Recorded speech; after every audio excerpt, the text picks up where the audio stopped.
Hari ini kita akan membahas sesuatu yang mungkin terasa berat bagi banyak orang, yaitu hutang. Tapi tenang, kita nggak akan cuma bahas angkanya. Kita akan bedah tuntas dari sisi psikologi dan strategi finansialnya. Gimana sih cara mengatasi hutang agar kita bisa bener-bener bebas dan lega? Topik ini penting banget. Jadi pastikan kalian nonton sampai akhir ya. Karena saya akan bagikan langkah-langkah praktis yang bisa langsung kalian terapkan. Pertama-tama, mari kita jujur pada diri sendiri. Punya hutang itu rasanya nggak enak. Bisa bikin cemas, stres, bahkan sampai mengganggu tidur. Ini bukan cuma soal angka di rekening, tapi juga beban mental yang kita pikul setiap hari. Kenapa bisa begitu? Karena hutang seringkali terkait dengan perasaan bersalah, malu, atau bahkan kegagalan. Kita mungkin merasa terjebak dan gak melihat jalan keluar. Inilah yang saya sebut sebagai jebakan psikologis hutang. Langkah pertama untuk keluar dari jebakan ini adalah mengubah cara pandang kita. Berhenti menyalahkan diri sendiri. Banyak orang dari berbagai latar belakang juga punya hutang. Yang terpenting bukanlah bagaimana kita bisa sampai di sini, tapi bagaimana kita akan keluar dari sini. Terima kenyataan bahwa hutang itu ada, dan anggap ini sebagai tantangan yang harus kita taklukkan, bukan sebagai hukuman seumur hidup. Dengan menerima kondisi ini tanpa penghakiman, kita membuka pintu untuk berpikir jernih dan mencari solusi. Sekarang, setelah mental kita lebih siap, saatnya kita masuk ke langkah praktis. Langkah kedua adalah hadapi angkanya. Saya tahu ini bagian yang paling menakutkan, tapi ini wajib dilakukan. Ambil pulpen dan kertas, atau buka spreadsheet di laptop kalian. Tulis semua. Ya, semua hutang yang kalian punya. Mulai dari kartu kredit, cicilan KTA, pinjaman online, cicilan motor atau mobil, sampai hutang ke teman atau keluarga. Tulis dengan detail. Kepada siapa kita berhutang? Berapa total pokok hutangnya? Berapa suku bunganya? Dan berapa cicilan minimum per bulan? Jangan ada yang terlewat. Proses ini mungkin akan membuat kalian sedikit kaget atau cemas melihat totalnya. Tapi percayalah, ini adalah langkah krusial. Kenapa? Karena dengan mengetahui musuh kita secara detail, kita bisa menyusun strategi perang yang efektif. Kita tidak bisa melawan sesuatu yang tidak kita ketahui ukurannya. Transparansi adalah kunci awal menuju kebebasan finansial. Setelah daftar hutang kita lengkap, sekarang saatnya kita masuk ke strategi pelunasan. Ada dua metode yang sangat populer dan terbukti efektif, yaitu metode bola salju atau snowball dan metode longsoran salju atau avalanche.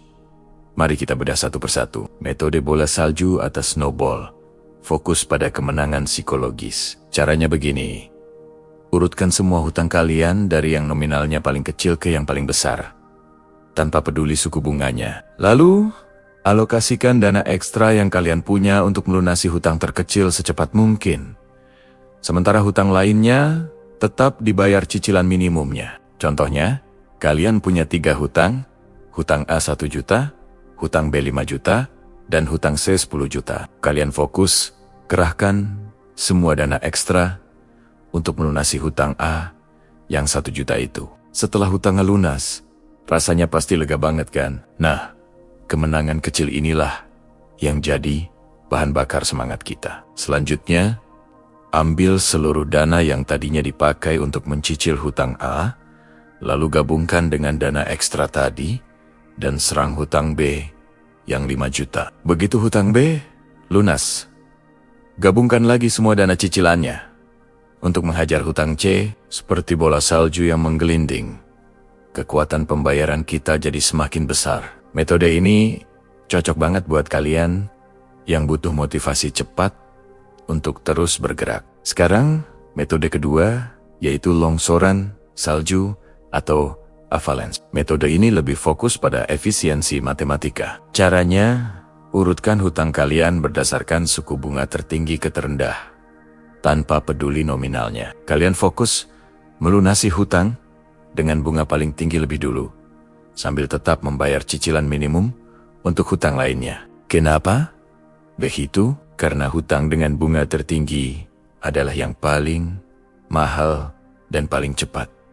Membuat total hutang kita membengkak. Dengan melunasi yang berbunga tinggi lebih dulu, secara total kita akan membayar bunga yang lebih sedikit dalam jangka panjang.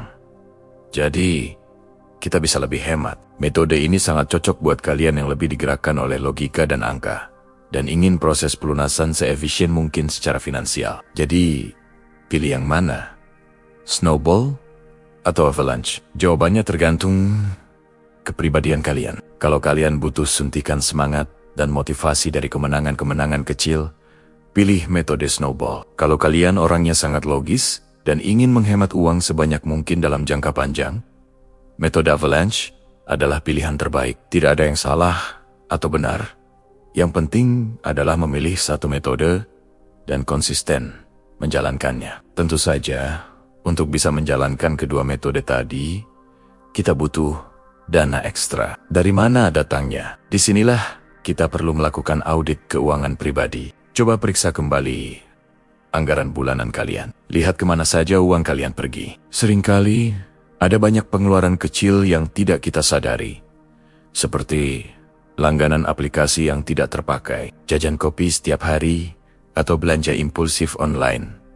Coba lacak semua pengeluaran selama sebulan penuh. Kalian bisa pakai aplikasi pencatat keuangan, atau cukup dengan buku catatan. Setelah tahu polanya, identifikasi pos-pos pengeluaran yang bisa dikurangi, atau bahkan dihilangkan. Apakah perlu makan di luar 5 kali seminggu? Bisakah langganan streaming dikurangi dari 3 jadi 1? Setiap rupiah yang berhasil kalian hemat dari pos-pos ini bisa langsung dialihkan menjadi amunisi untuk membayar hutang. Selain mengurangi pengeluaran, pikirkan juga cara untuk menambah pemasukan. Mungkin kalian bisa mengambil pekerjaan sampingan di akhir pekan, menjual barang-barang yang sudah tidak terpakai di rumah, atau memanfaatkan keahlian kalian untuk menjadi freelancer, menambah penghasilan, bahkan dalam jumlah kecil sekalipun, bisa mempercepat proses pelunasan hutang secara signifikan. Ini bukan tentang bekerja sampai kelelahan, tapi tentang mencari peluang cerdas untuk meningkatkan arus kas masuk kita. Selama proses ini berjalan, sangat penting untuk menjaga kesehatan mental.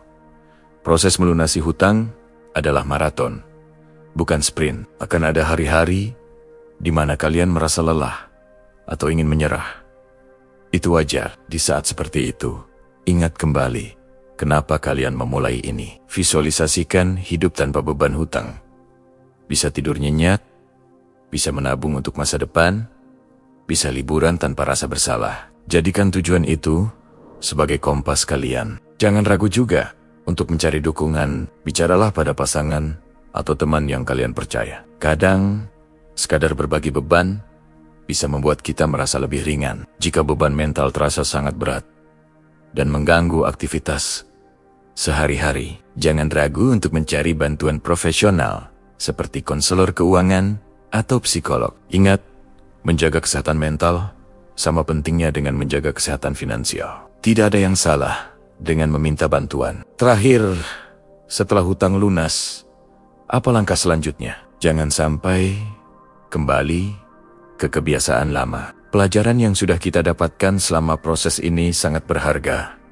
Mulailah membangun dana darurat. Idealnya, dana darurat ini besarnya 3-6 kali pengeluaran bulanan. Simpan di rekening terpisah yang mudah diakses. Dana darurat inilah yang akan menjadi jaring pengaman kita jika ada kebutuhan mendesak, sehingga kita tidak perlu lagi berhutang. Ubah mindset kita dari konsumtif menjadi produktif. Sebelum membeli sesuatu, tanyakan pada diri sendiri, apakah saya benar-benar butuh ini?